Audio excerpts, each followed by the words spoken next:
Ladies and gentlemen, welcome to Politically Correct Ghana lesson 370, and today the 28th of July 2026. We want to talk about Ayawaso West Wuogon by-elections and its aftermath. Alright, if you recall, the 31st of January 2019 thereabout, 2019 precisely, there was a by-election in Ayawaso West Wuogon in Accra, Ghana. And of course, we saw how the security forces brutalized civilians, harmed them, and destroyed properties. There was an inquiry as commissioned by the then Vice President, Dr. Bawumia, and he made Emile Shorts the head of the commission.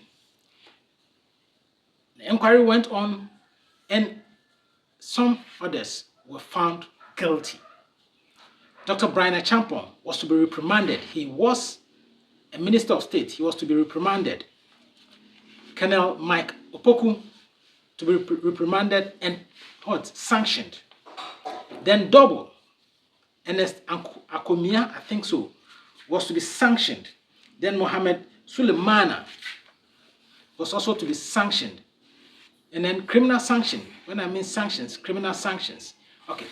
However, the then president, Nana Addo, exonerated them all with a white paper that they are not culpable. However, the question that he's not been able to answer is how come that those civilians were harmed despite all the graphic videos or graphic imageries showing security forces hitting, harming civilians, innocent civilians who had done nothing. Let me repeat, they had done nothing. Just their sight alone infuriated the security forces, and they went beating them, harming them, crashing them all over the place. And they did cause so much harm that persons like Ishawu, Yaro, Theophilus Sedofu, Sedu, Zani, and Co.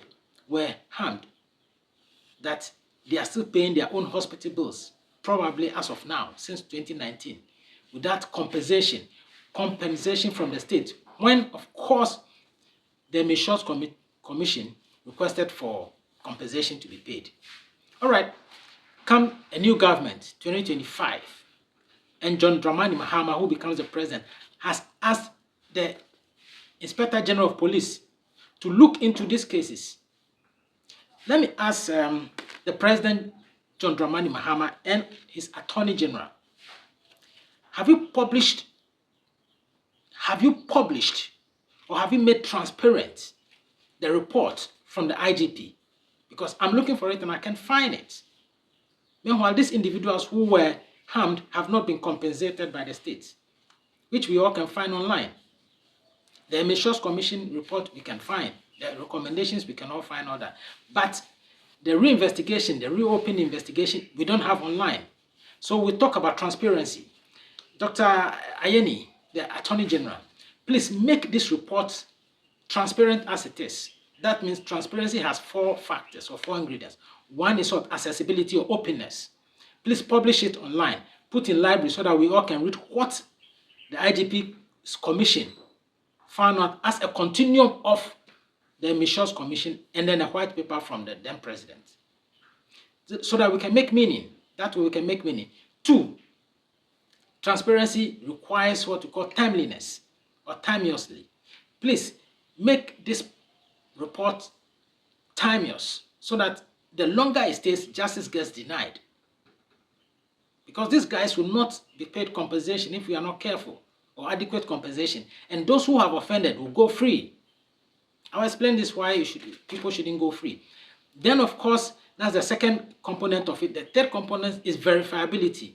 We have to be able to verify that whatever that has been published is a true reflection of what happened on that day by another person who has replicated the same investigation. Then, of course, we're talking about the fourth one, that is clarity. The language must be very clear. Please, let's see the IGP's report on the Ayawaso West Wuogon by-elections. This way we know that the said people, Dr. Bryan Acheampong, cannot go scot-free after ordering the harming of people Colonel Mike Opoku cannot go scot-free for harming other people, innocent people. Neither will Double nor Sulemana go scot-free. All right, you know what? Why I'm saying all this is that we have international cases that we have to look at. Best practice. The UK has one of them. In 1972, you remember the Bloody Sunday. 1972, it did happen where security forces brutalized innocent protesters, harmed them in the UK. In the UK, they did in 1972. It was in 1990 that, look, the government said, no, these people have to be sanctioned. And so the perpetrators, the senior police officers, were sanctioned. Go to St. Petersburg in Russia, 1905.